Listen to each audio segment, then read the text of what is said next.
This case on Israel and Palestine is one of a series of cases that I've made and teach about the role of business in mediating conflict in high conflict situations. So I made an earlier one on the role of business in the South African transition in the 1990s, and I'm currently making one on the role of business in reintegrating FARC members into the Colombian economy. I think a lot of the people trying to generate these things in the West Bank and so forth are working from the premise that if the economies can get substantially better in the West Bank,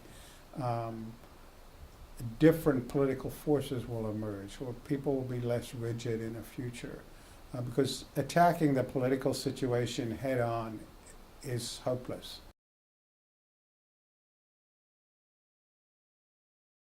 One of them is something called Rawabi. It's a big high-tech startup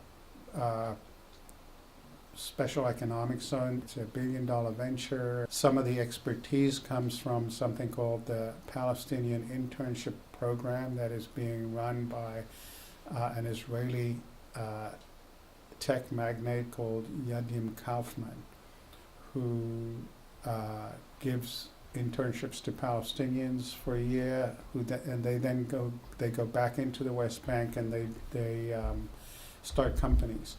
He is also putting together a venture capital fund, no Israeli investors, which funds these Palestinian startups.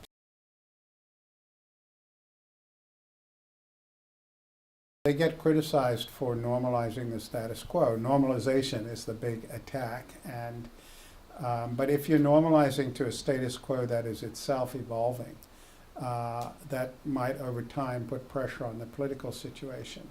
So if you look, for example, the West Bank and Gaza used to be fairly similar, but what's happening because of all this economic activity in the West Bank is that the per capita income in the West Bank is now many multiples of Gaza, and in fact it soon will overtake Jordan's per capita income.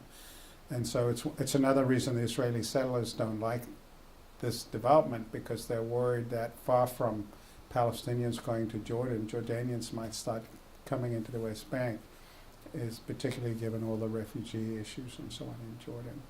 So the point about normalization, it's normalization to what? Because reality doesn't stand still. And so I think that a lot of these folks who are looking at these ventures are trying to change the status quo in ways that will loosen up, if you like, the political rigidities.